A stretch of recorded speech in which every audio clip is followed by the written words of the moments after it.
Heute besuchen wir den Tatort eines tragischen mittelalterlichen Mordes. Folgt mir, wenn ihr euch traut.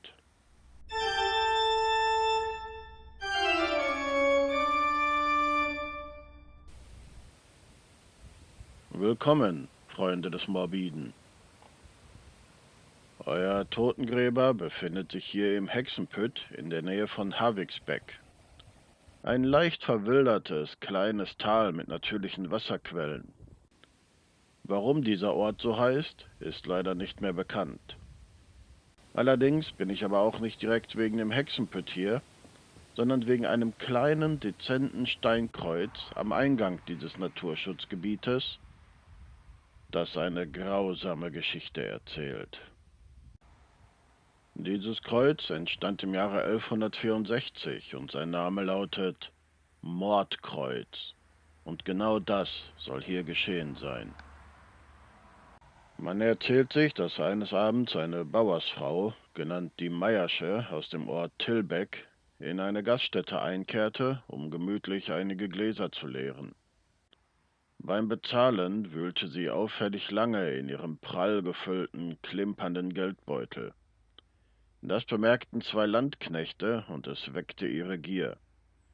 Sie lauerten der Frau auf dem Heimweg auf, überfielen und ermordeten sie. Doch dann kam das böse Erwachen. In dem Geldbeutel der Bauersfrau befanden sich hauptsächlich Nägel. Die beiden Männer hatten einen Mord begangen für eine Handvoll Nägel. Ungeschoren kamen sie jedoch auch nicht davon. Die Räuber wurden gefasst und zum Tode am Galgen verurteilt. An dieser Stelle soll der Mord geschehen sein. Naja, fast an dieser Stelle.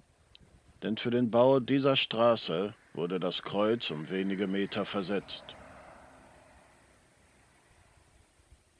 Wie schon erwähnt, wurde das Kreuz im Jahre 1164 aufgestellt. 600 Jahre später wurde das Kreuz restauriert und die Inschrift wahrscheinlich erneuert. Dies ist aber nicht das einzige Steinkreuz in der Umgebung von Haviksbeck, das eine tragische Geschichte erzählt. Die Sage erzählt, dass der Ritter Sverre van Beveren aus dem Haus Haviksbeck an einem Feldzug des Kaisers gegen die Osmanen teilnahm und schwer verwundet wurde.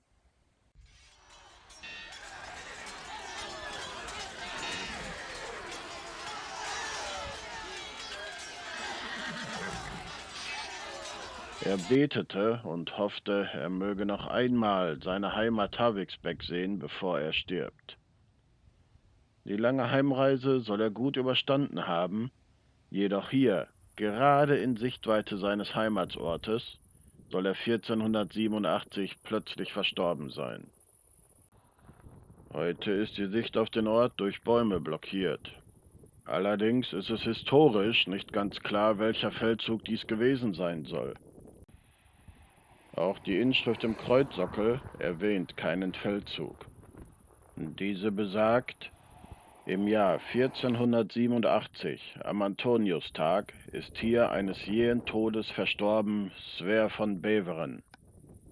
Vielleicht wurde der Ritter doch in einer anderen Schlacht verwundet oder starb aus einem anderen Grund. Wir werden es wohl nie erfahren. Wie dem auch sei, so steht auch dieses schöne spätgotische Kreuz für eine tragische Todesgeschichte. Mögen die Meiersche und Sverre von Beveren in Frieden ruhen.